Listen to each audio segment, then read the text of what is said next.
எங்க ரேஷன் கடையில சரியான பொருளுங்க வந்து சரி வர டைம் பிரகாரம் தரமாட்டாங்க. ஒரு வாய்க்கா கட்டி கூட ஒரு வாய்க்கால தண்ணி ஓட மாட்டேங்குது. எதுவுமே கேட்டாக்கா அவரு நல்லதா செஞ்சுக்கிறாரு. ரோடு போட்டார், தண்ணி கேன் போட்டுக்கிறாரு. அவ்வளவுதான். மக்களுன்னு போனா நீ யாருமா, நாங்க உன்னை பார்த்ததே இல்ல அப்படின்னு எனக்கு கேள்வி கேட்கறாங்க. இன்ன வரைக்கும் எனக்குன்னு ஒண்ணுமே செஞ்சதுல எத்தனை வருஷம் நான் போய் கேட்டுக்கிறேன். எதுவுமே ஸ்டெப் எடுத்து செஞ்சதே கிடையாது. 2026ல நான் எல்லாம் கேட்டதெல்லாம் எனக்கு கண்டிப்பா எனக்கு கிடைக்கும்னு ஒரு நம்பிக்கை இருக்குது. எனக்கு அது கிடைச்சா போதும். மகளிர் குழுல தலைவி நான் 10 குழுல இருக்கிறேங்க. 10 குழுல இருக்கிற ஆளுங்களுக்கும் எல்லாம் நல்லது செய்யணும். எல்லாருக்கும் நான் லோன் வாங்கி தரணும்.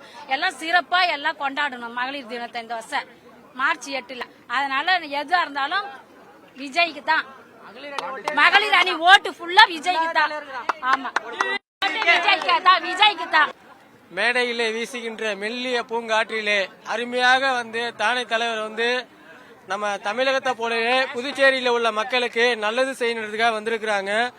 அவரை பாத்தீங்கன்னா நடிகர் அப்படின்றதெல்லாம் ஓரங்கட்டி வச்சுட்டு மக்களுக்காக யாரு முன்னின்று செயலை பரிமாற்றம் செய்ய வராங்களோ அவர்களுக்கு எங்களோட ஓட்டு உரிமை கண்டிப்பா அவர்களுக்கு மட்டும்தான் செய்யும். நான் ஒரு பொதுவாளா சொல்றேன், மக்களுக்கு யாரு செய்யணும்னு ஆசைப்பட்டு விருப்பப்பட்டு வராங்களோ அவங்களுக்கு மட்டும்தான், தமிழக மக்களும் சரி, பாண்டிச்சேரி மக்களும் சரி, இந்திய மக்களுமே இன்னைக்கு ஒரு முடிவோடு தான் இருக்கிறாங்க. மக்களுக்கு செய்யறவங்களுக்கு மட்டும்தான் நல்லது பண்றதுக்கு முடிவில் இருக்கிறாங்க.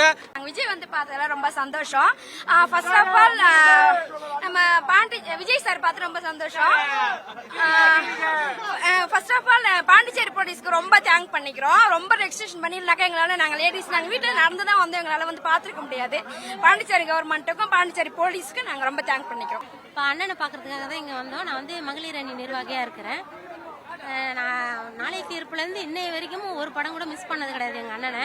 இப்போ கடைசியாக ஒரு படம் நடிக்க போகிறாரு, அதோட சரி. இப்போ அரசியலுக்கு வந்திருக்கிறாரு இல்லையா அண்ணன். இப்போ எப்படியும் சிஎம்மா அவர் தான் 2026ல் உட்கார போகிறதுன்றது உறுதி தான்.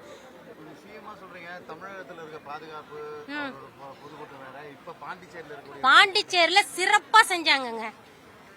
நம்ம போலீஸ்காரங்க எல்லாருக்குமே சல்யூட்டுங்க. தமிழகத்துல பண்ணாதனால தானே இந்த பிரச்சனையே நடந்தது.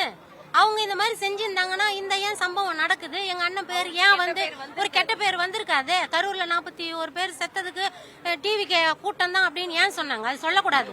அவர் செய்யல. அவர் எப்பயுமே பொதுமக்களுக்கும் பெண்களுக்கும் குழந்தைங்களுக்கும் பாதுகாப்பா தான் இருப்பாரு.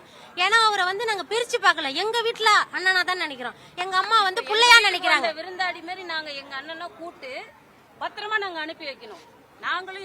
ஏன்னா நாங்க மைக்கடிச்சு ஊந்தா கூட கட்சி கூட்டத்துக்கு போனாங்க, மைக்கடிச்சு ஊந்துட்டாங்கன்னு. நாங்க எல்லாத்தையுமே சிறப்பு. தேங்க்ஸ்.